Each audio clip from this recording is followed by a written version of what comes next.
আপনারা জানেন 24শে ফেব্রুয়ারি পানাগড়ের জাতীয় সড়কে প্রাণ হারায় তরুণী। রাতের জাতীয় সড়কে তরুণীর গাড়ি ধাওয়া করে মদ্যপ যুবকদের গাড়ি। এরপরই রাতে জাতীয় সড়কে বেরিয়ে পড়ে রিপাবলিক বাংলা। ঘুরে দেখে রাতের জাতীয় সড়কের নিরাপত্তার ব্যবস্থা। অন্ধকার জাতীয় সড়ক, জ্বলছে না পোস্টের আলো, ফাঁকা রাতের জাতীয় সড়ক, নেই পুলিশি প্রহরা। কি ছবিটা তুলে ধরেছে আমাদের প্রতিনিধি বিট্টু, দেখাবো আপনাদের, দেখুন।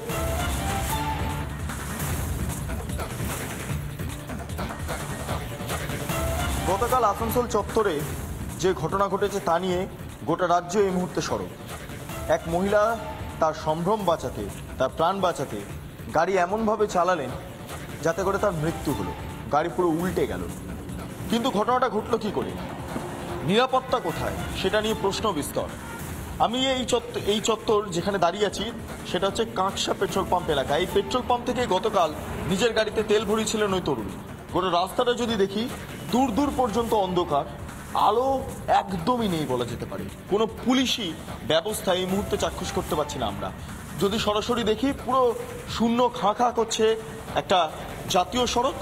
দেখতে পাচ্ছি দু একটা গাড়ি মাঝে মধ্যে এই চত্বর থেকে চলে যাচ্ছে। ঠিক এমন সময়, অর্থাৎ এই মুহূর্তে বাজে ঠিক রাত্রির 9:30 এই সময়টাতে আমরা দাঁড়িয়ে রয়েছি। কিন্তু গতকাল রাত্রি 12টার সময় পরিস্থিতিটা কী ছিল বোঝা সম্ভব, কারণ 9টা 9:30তেই পরিবেশ কার্যত ছমছমে অন্ধকার। তাহলে রাত্রি 12:30 নাগাদ পরিবেশ আরও ছমছমে হতে পারে, এমনটাই মনে করা হচ্ছে। তাৎপর্যপূর্ণ বিষয়, এই পেট্রোল পাম্পের নিজস্ব সিসিটিভি ক্যামেরা রয়েছে, এতগুলো লাইট পোস্ট লাগানো রয়েছে, কিন্তু লাইট পোস্টে একটাও আলো জ্বলছে না। সমস্ত লাইট পোস্ট অন্ধকার। নীল রঙের যেই আলোয় গোটা সামগ্রিক শহর ছেয়ে ফেলা হয়, যে এলইডি তার বা এলইডি লাইট, সেই এলইডি লাইট পর্যন্ত লাইট পোস্টে লাগানো আছে, সেই ছবি দেখতে পাচ্ছি। কিন্তু গোটা লাইট পোস্ট জুড়ে শুধু অন্ধকার, কিন্তু একটা পোস্টের ছবি এটা নয়।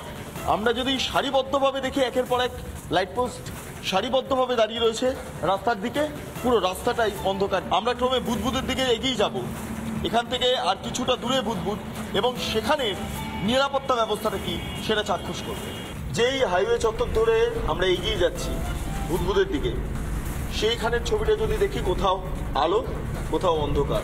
কারণ আমরা গত 1 ঘন্টা ধরে গোটা হাইওয়ে চত্বর ধরে যখন যাতায়াত করছি, কোনো পুলিশের ভ্যান, যেটা পেট্রোলিং ভ্যান বলা হয়, তা চোখে পড়লো না। যে কোনো মুহূর্তে যে কোনো দুর্ঘটনা ঘটতে পারে।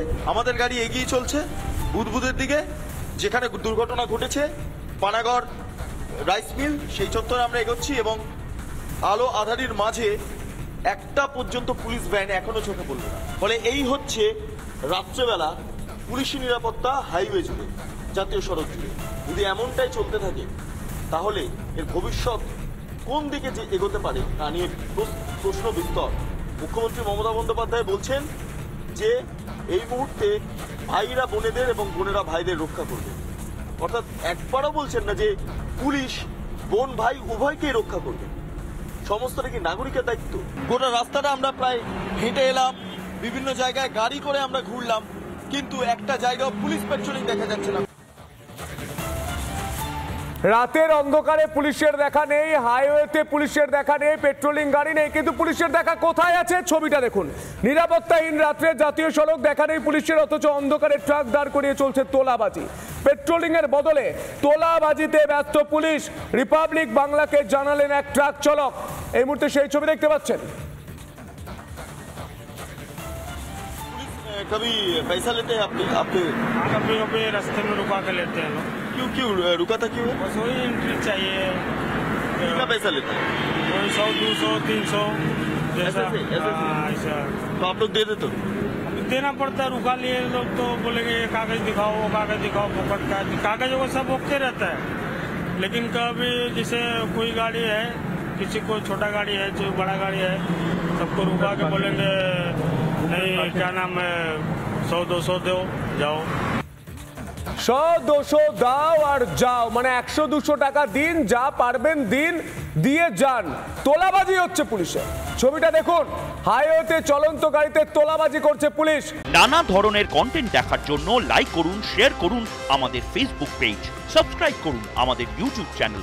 পাশাপাশি অন্যান্য ব্রেকিং নিউজের জন্য অবশ্যই চোখ রাখুন রিপাবলিক বাংলায়।